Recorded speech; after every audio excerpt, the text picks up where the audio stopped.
Dear viewers, আসসালামু আলাইকুম ওয়া রাহমাতুল্লাহ। দেশ বিদেশের অগণিত শ্রোতা যারা ভিডিওটি দেখছেন, আশা করি সবাই ভালো আছেন। আজকে আশুরার 10 তারিখ। আজকে অনেকে আপনারা রোজা রেখেছেন। কারবালার এই শোকাবহ মুহূর্তে, শোকাবহ দিনটিকে স্মরণে রাখার জন্য এবং আরও বেশি এখান থেকে শিক্ষা গ্রহণ করার জন্য আমি দু একটি কথা আপনাদের সামনে বলার জন্য এই মুহূর্তে আপনাদের সামনে দাঁড়িয়েছি। যে কথাগুলো বললে বিশ্বের লক্ষ লক্ষ মানুষ এই ভিডিওর দিক থেকে উপকৃত হতে পারবে, কারবালার শিক্ষা গ্রহণ করে অন্যায়ের বিরুদ্ধে ঝাঁপিয়ে পড়তে পারবে এবং আমিও উপকৃত হবে অকাল পরকালে। শুধুমাত্র সেই কথাগুলোই যেন আল্লাহ তাআলা আমার মুখ দিয়ে এই মুহূর্তে বের করার ব্যবস্থা করেন। আল্লাহ তাআলার কাছে তৌফিক কামনা করছি। ওমা তৌফিক ইল্লা বিল্লাহ। আজকের ভিডিওটির থাম্বনেইল দেখে, শিরোনাম দেখে আপনারা বুঝতে পারছেন। শিরোনামটি দিয়েছি আমি বিখ্যাত কবি কাজী নজরুল ইসলামের একটি অমর কবিতার অমর একটি পংক্তি বা অমর একটি লাইন, ত্যাগ চাই মুর্শিয়া ক্রন্দন চাহি না। এটি কাজী নজরুল ইসলাম কারবালার ইতিহাসের স্মরণে কিয়ামত পর্যন্ত তার এই বিখ্যাত বাণীর শিক্ষা যুগ যুগ ধরে কোটি কোটি মানুষের মধ্যে আলো ছড়াতে থাকবে। এটিকে আমি আজকে আমার আলোচনার শিরোনাম হিসেবে গ্রহণ করেছি। আশুরার 10 তারিখে আল্লাহ তাআলা, আপনারা জানবেন, আল্লাহ তাআলা দুনিয়া সৃষ্টির পর থেকেই সম্মানিত মাস হিসেবে 12টি মাসের মধ্যে 4টি মাসকে সম্মানিত করেছেন। তার মধ্যে অন্যতম মাস হচ্ছে আশুরার মাস। আমি এই আশুরার মাসের এবং সম্মানিত মাসের মর্যাদা বলা আমার উদ্দেশ্য নয়, এই জন্য আমি সেদিকে আলোচনা বাড়াবো না। এভাবে করে আশুরার যে প্রথম ঘটনা, আশুরার 10 তারিখে দুনিয়া সৃষ্টি আল্লাহ তাআলা করেছিলেন, শুরু করেছিলেন এই আশুরার 10 তারিখে। আবার দুনিয়া যে ধ্বংস হবে, কিয়ামত, মহাপ্রলয় ঘটবে, সারা বিশ্ব, আসমান জমিন সব কিছুকে আল্লাহ তাআলা ধ্বংসলীলায় পরিণত করে দিবেন। শুধু আল্লাহ তাআলার অস্তিত্বই থাকবে, যেটা আল্লাহ তাআলা কোরআনে বারবার আমাদেরকে স্মরণ করে দিয়েছেন। সেই ধ্বংসলীলা, কিয়ামতের সেই কঠিন মুহূর্ত সংগঠিত হবে এই আশুরার 10 তারিখে। এভাবে আপনারা জেনে থাকবেন, মুসা আলাইহিস সালাম ফেরাউনের কবল থেকে যে মুক্তি পেয়েছিলেন, নীল নদের সেখানে যে ফেরাউনকে ডুবিয়ে মারা হয়েছিল, সেটাও ছিল আশুরার 10 তারিখ। এভাবে আশুরার সর্বশেষ যে দিনটি, এভাবে শত শত ঘটনা আশুরার 10 তারিখে ঘটেছে। সেগুলো বললে ঘন্টার পর ঘন্টা আলোচনা চলে যাবে, কিন্তু আলোচনা শেষ হবে না। কিন্তু সে আলোচনা করা আমার উদ্দেশ্য নয়। আমার উদ্দেশ্য হচ্ছে আশুরার এই 10 তারিখে সর্বশেষ যে ঘটনাটি ঘটেছিল, কারবালার প্রান্তরের হৃদয় বিদারক যে ঘটনাটি, করুণ ঘটনাটি যে ঘটেছিল, নবী দৌহিত্র, নবী সাল্লাল্লাহু আলাইহি ওয়াসাল্লামের কলিজার টুকরা নাতি, তার বংশের শিরোমণি হযরত হুসাইন রাদিয়াল্লাহু তাআলা আনহুর শাহাদাত বরণ ঘটেছিল তার পরিবার সহ কারবালার সেই প্রান্তরে আশুরার 10 তারিখে। এই শোকাবহ ঘটনাটি আজকে সারা বিশ্বব্যাপী সমালোচিত এবং আলোচিত হয়ে আসছে এবং এর শিক্ষা কিয়ামত পর্যন্ত আলেম ওলামারা এবং বিজ্ঞজনেরা এর শিক্ষা ছড়িয়ে দিতে আছে। এর শিক্ষা কখনো শেষ হবে না। এর শিক্ষাটুকু আমি আর একটু আমার আল্লাহ যে আমাকে যেটুকু জ্ঞান দিয়েছেন সেটুকু প্রচার করার দায়িত্ব আমার। বাল্লিগু আন্নী ওয়ালা ওয়ায়া, এই আয়াতের মর্মার্থ অনুযায়ী আমি সব সময় পেরেশান রয়েছি। আমার মধ্যে আল্লাহ তাআলা জ্ঞানের যে অমীয় বাণীটুকু দিয়েছেন, আর আজকাল যে বিশাল বড় সুযোগ তৈরি হয়েছে ফেসবুক এবং ইউটিউবের মাধ্যমে, লক্ষ লক্ষ বিশ্বের কোটি কোটি মানুষের সামনে দাওয়াত পৌঁছে দেওয়ার যে একটা মাধ্যম, এই মাধ্যমকে কাজে লাগিয়ে আমি আমার ইহকাল এবং পরকালকে সমৃদ্ধ করতে চাই এবং আপনাদের মাঝে আমি সাক্ষী হিসাবে আল্লাহ তাআলার কাছে পরকালে এই বিষয়গুলোকে, এই ঘটনাগুলোকে, আমার এই ভিডিওকে সাক্ষী হিসাবে রেখে যেতে চাই।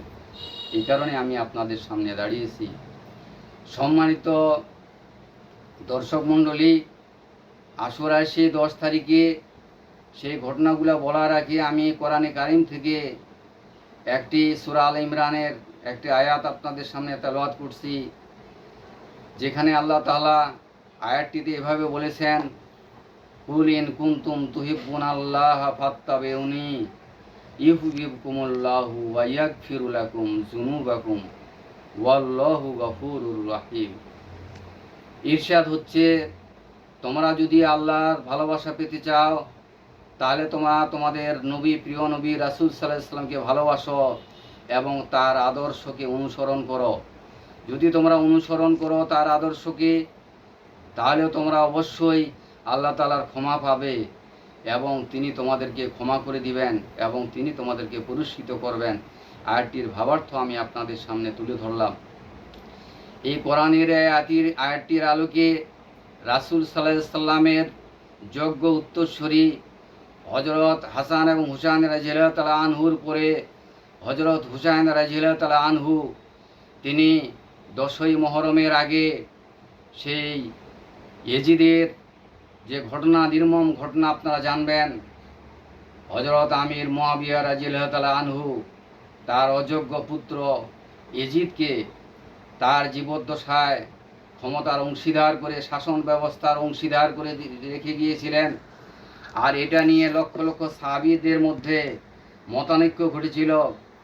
লক্ষ লক্ষ সাহাবী জীবদ্দশায় হযরত আমির মুয়াবিয়া রাদিয়াল্লাহু তাআলা আনহু তার অযোগ্য পুত্র ইয়েজিদকে ক্ষমতার মসনদে আরোহণ করেছিলেন, উইল বলে, ক্ষমতা বলে, তার ইচ্ছা বলে। আর লক্ষ লক্ষ সাহাবী যারা এটা বিরোধিতা করেছিলেন তাদেরকে নির্মমভাবে, নিষ্ঠুরভাবে, মর্মান্তিকভাবে ইয়েজিদ এবং আমির মুয়াবিয়া রাদিয়াল্লাহু তাআলা আনহু সহ তাদেরকে শাহাদাত বরণ করেছিলেন। এবং সর্বশেষ 10ই মুহররমে ঘটনাটি যে ঘটেছিল, ভিডিওটি লম্বা হয়ে যাচ্ছে, আমি এই জন্য সংক্ষেপ করার চেষ্টা করছি। কারবালার এই মর্মান্তিক ঘটনা ঘন্টার পর ঘন্টা বলে শেষ করার মতো নয়, কিন্তু আমি সংক্ষিপ্ত করার জন্য 10ই মুহররমে আপনারা জানবেন রাসূল সাল্লাল্লাহু আলাইহি সাল্লাম যে শিক্ষা দিয়েছিলেন, যে শিক্ষা কোরআনে রেখে গিয়েছিলেন, সেই শিক্ষার আলোকে তার সুযোগ্য উত্তরসূরি হযরত হুসাইন রাদিয়াল্লাহু তাআলা আনহু ইয়েজিদের এই অন্যায় শাসন ব্যবস্থাকে, অন্যায় মনোনয়নকে মেনে নিতে পারেননি। আর মেনে নিতে পারেননি বলে ইয়েজিদ সেদিন হাজার হাজার অশ্বারোহী সাহাবী দিয়ে, সৈন্য দিয়ে কারবালার প্রান্তরে নারী শিশুসহ 72 জন হোসেন পরিবারের নারী পুরুষ সদস্যকে সেখানে সে অবরুদ্ধ করেছিল। সেখানে তাকে পানি খেতে দেওয়া হয়নি। তাকে পিপাসার্ত অবস্থায় সে অনেক রকম প্রস্তাব দিয়েছিল হযরত হুসাইন রাদিয়াল্লাহু তাআলা আনহু, কিন্তু হুসাইন রাদিয়াল্লাহু তাআলা আনহু ইয়েজিদের অন্যায় কোনো শর্তকে মেনে নেননি। অন্যায় শর্ত মেনে না নিয়ে তিনি এবং তার সঙ্গী সাথীরা রাসূল সাল্লাল্লাহু আলাইহি সাল্লামের দেখানো আদর্শ পথ অনুযায়ী তারা তাদের নিজের জীবনকে কুরবান করে রাসূল সাল্লাল্লাহু আলাইহি সাল্লামের আদর্শকে সমুন্নত করার, শাহাদাতের মাধ্যমে রাসূল সাল্লাল্লাহু আলাইহি সাল্লামের আদর্শকে সমুন্নত করার শিক্ষা উজ্জীবিত হয়ে এক এক করে তারা সবাই শাহাদাত বরণ করেছিলেন। হোসেন রাদিয়াল্লাহু তাআলা আনহু সেদিন শাহাদাত বরণ করেছিলেন। তার দেহ মোবারক থেকে তার মাথাটিও বিচ্ছিন্ন করা হয়েছিল। সীমারের এই নির্মম নিষ্ঠুর অত্যাচার, এই ঘটনাটির অত্যন্ত হৃদয় বিদারক, কিন্তু হোসেন রাদিয়াল্লাহু তাআলা আনহু সেদিন কোনো অন্যায়ের কাছে মাথা নত করেননি। এই কারণে উর্দু একটি বিখ্যাত কবিতা রয়েছে, সেই কবিতা আজও এবং কিয়ামত পর্যন্ত অমালিন হয়ে থাকবে। সেই কবিতাটি হচ্ছে, কারবালার শিক্ষা সারা বিশ্বের মানুষকে বারবার কারবালার এই শিক্ষার মাধ্যমে ইসলামকে জিন্দা করে, ইসলাম জিন্দা হতা হয় আর কারবালা কি বাত। অর্থাৎ কারবালার এই শিক্ষার মাধ্যমে যুগে যুগে, দেশে দেশে, গোত্রে গোত্রে ইসলামের সৈনিকেরা জীবন বাজি রেখে শাহাদাতের তামান্নায় উজ্জীবিত হয়ে তারা রাসূলের আদর্শকে সমুন্নত করবে আর ইসলামকে বিজয়ী করবে। এভাবেই ইসলামের বিজয়ী পতাকা কিয়ামত পর্যন্ত একদল রাসূলের সৈনিকের হাতে পথ পথ করে উঠতে থাকবে। এই জন্য আমি আর ভিডিওটি বাড়াচ্ছি না, আমি আপনাদের সামনে বিনীত অনুরোধ করছি, আজকে সেদিন থেকে এজিদের মাধ্যমে খেলাফত আলা মিনহাজুল আলা নবুয়ত রাসূল সাল্লাল্লাহু আলাইহি সাল্লামের অনুসৃত খেলাফতকে যে বিলীন করে দেওয়া হয়েছিল, পদদলিত করা হয়েছিল, তারপরে আমরা জানি হযরত ওমর আব্দুল আজিজ তাকে পঞ্চম খলিফা বলা হয়, তার আমলে আবার খেলাফত প্রতিষ্ঠিত হয়েছিল। তারপরে বিচ্ছিন্নভাবে বিভিন্ন দেশে দেশে খেলাফত প্রতিষ্ঠিত হয়েছিল, কিন্তু আজও পূর্ণাঙ্গ খিলাফত আর সেভাবে প্রতিষ্ঠিত হয়নি। আজও আমরা দেখতে পাই প্রথম কিবলা আল আকসা মসজিদ আজও অবরুদ্ধ রয়েছে, সেখানে মুসলমানরা আজকে সেখানে নামাজ আদায় করতে পারে না।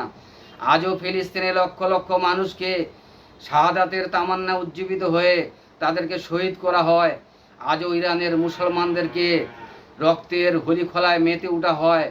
কিন্তু আজও আমরা বাংলাদেশে দেখেছি 17 বছরের জালিম শাহীর পতনের মাধ্যমে আল্লাহ তাআলা আমাদেরকে বিজয় দান করেছেন।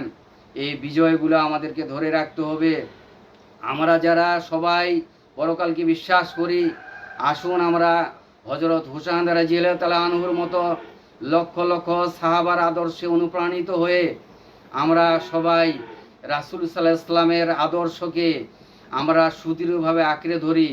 রাসূল সাল্লাল্লাহু আলাইহি সাল্লামের আদর্শ শুধু লাউ খাওয়া নয়, শুধু খাওয়ার পরে মিষ্টি খাওয়া নয়, দুপুরে ঘুমানোর পরে বা খাওয়ার পরে কাইলুলা করা নয়। রাসূল সাল্লাল্লাহু আলাইহি সাল্লামের কোরআনিক আদর্শ হচ্ছে রাসূল সাল্লাল্লাহু আলাইহি সাল্লাম যে কোরআন রেখে গেছেন, সেই কোরআনের আদর্শ বাংলার জমিনে, বিশ্বের জমিনে প্রতিষ্ঠিত করা। আসুন আমরা এই আদর্শকে প্রতিষ্ঠিত করি। আমরা মর্শিয়া ক্রন্দন পরিহার করি, আমরা অনবরত বিলাপ। সারা বিশ্বে এক শ্রেণীর মুসলমান তারা অন্যরকম বিলাপ করে, তারা নিজের দেহকে তারা বারবার হাই হুসেন করে বিলাপ করে, তারা নিজের দেহ মোবারককে ক্ষতবিক্ষত করে। কিন্তু এটি কি রাসূল সাল্লাল্লাহু আলাইহি সাল্লামের আদর্শ এভাবে কি বাস্তবায়ন হতে পারে? না, কখনো এভাবে রাসূল সাল্লাল্লাহু আলাইহি সাল্লামের আদর্শ বাস্তবায়ন হতে পারে না। রাসূল সাল্লাল্লাহু আলাইহি সাল্লামের আদর্শ বাস্তবায়ন কিভাবে হতে পারে সেটা আমি বিনীত অনুরোধ করছি। আসুন আমরা কোরআনকে ভালোভাবে স্টাডি করি, আসুন আমরা সহিহ হাদিসকে অনুসরণ করি। এর আলোকে আমরা আমাদের পরকালের যে পুঁজি, আমরা পুঁজিকে সমৃদ্ধ করি। আসুন আমি আবারও সেই কাজী নজরুল ইসলামের বিখ্যাত সেই উক্তিটিকে আবার স্মরণ করে আমি আজকে আমার আলোচনা শেষ করছি। ইসলাম জিন্দা হতা হয় হার কারবালা কি বাত। কারবালা এভাবে যুগে যুগে ফিলিস্তিনিতে আসবে, বাংলাদেশে আসবে, হিন্দুস্তানে আসবে। এই কারবালার এই ময়দানে যুগে যুগে শাহাদাতের তামান্না নিয়ে একদল মর্দে মুজাহিদ এগিয়ে আসবে আর ইসলামকে বিজয় করবে। এই জন্য আসুন আমরা মুর্শিয়া ক্রন্দন চাই না, আমরা ত্যাগের মহিমায় উজ্জীবিত হয়ে, আমরা রাসূল সাল্লাল্লাহু আলাইহি সাল্লামের আদর্শের মহিমায় উজ্জীবিত হয়ে আমরা ইসলামকে যে যতটুকু পারি ব্যক্তি জীবনে, পারিবারিক জীবনে, সামাজিক জীবনে ও রাষ্ট্রীয় জীবনে প্রতিষ্ঠিত করার জন্য নিজেকে ত্যাগের মহিমা উজ্জীবিত করি। আল্লাহ তাআলা সবাইকে আমাদেরকে কবুল করুক। ওমা তৌফিক ইল্লা বিল্লাহ। আসসালামু আলাইকুম ওয়া রাহমাতুল্লাহি ওয়া বারাকাতুহু।